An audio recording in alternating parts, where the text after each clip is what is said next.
दिल्ली के मुख्यमंत्री अरविंद केजरीवाल ने आज कहा कि चीन के खिलाफ भारत दो मोर्चे पर जंग लड़ रहा है। एक चाइनीज वायरस कोरोना से और दूसरा एलएसी पर। वायरस पर चीन पूरी दुनिया में एक्सपोज हो चुका है। अब एलएसी पर अलग थलग करने के लिए चक्रव्यूह तैयार है।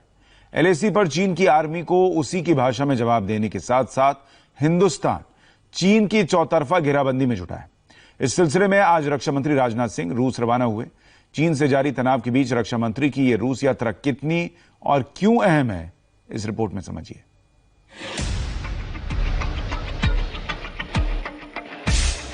रक्षा मंत्री राजनाथ सिंह सुबह ठीक 9:45 पर अपने प्लेन में सवार हुए और सीधे रूस के लिए निकल गए। चीन की कूटनीतिक घेराबंदी में डिफेंस मिनिस्टर की यह पहली विदेश यात्रा है। रक्षा मंत्री राजनाथ सिंह की यह रूस यात्रा अहम क्यों है, आपको बताएं। उससे पहले आपको चीन की चौतरफा घेराबंदी की मोदी नीति बताते हैं। मोदी सरकार ने चीन की साजिशों से निपटने के लिए सेना को फ्री हैंड दे दिया है। हमारे जवानों को जरूरत के वक्त हथियार चलाने की पूरी आजादी दे दी गई है। तीनों सेनाओं को इमरजेंसी में 500 करोड़ के हथियार खरीदने की छूट दी गई है। इसी बीच रक्षा मंत्री राजनाथ रूस रवाना हो गए। कल रूस, भारत और चीन के विदेश मंत्रियों की वर्चुअल कॉन्फ्रेंस भी होने वाली है।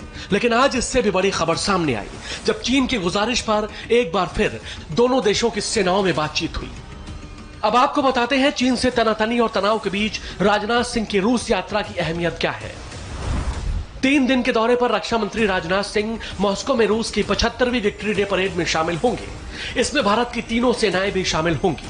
तीनों सेनाओं के 75 जवान परेड में शामिल होने के लिए रूस पहुंच चुके हैं।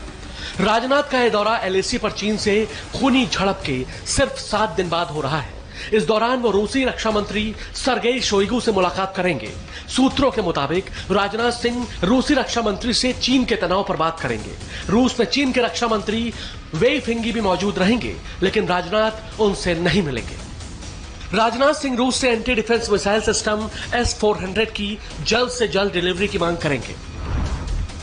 चीन से जारी तनाव के बीच भारत को जल्द से जल्द S-400 की डिलीवरी की जरूरत है। 2018 में air defence missile system S-400 के लिए रूस से 40,000 करोड़ की डील हुई थी। चीन के पास पहले से ही एंटी मिसाइल सिस्टम S-400 मौजूद है। S-400 को दुनिया का सबसे एडवांस मिसाइल डिफेंस सिस्टम माना जाता है। S-400 को भारतीय वायुसेना के लिए बूस्टर शॉट माना जा रहा है। इस सबसे advance long range surface to air missile defence system में क्रूज, एयरक्राफ्ट और बैलिस्टिक मिसाइलों को मारने की ताकत है। चीन और पाकिस्तान जैसे पड़ोसी मुल्कों से निपटने के लिए भारत के डिफेंस बेड़े में इस कवच को शामिल करने की जरूरत महसूस होने लगी है। रक्षा मंत्री राजनाथ सिंह के रूस दौरे के बाद अब उम्मीद की जा रही है कि S-400 की डिलीवरी में और तेजी आएगी। दिल्ली से मनीष प्रसाद और लेह से कैमरा पर्सन अनिल मिश्रा के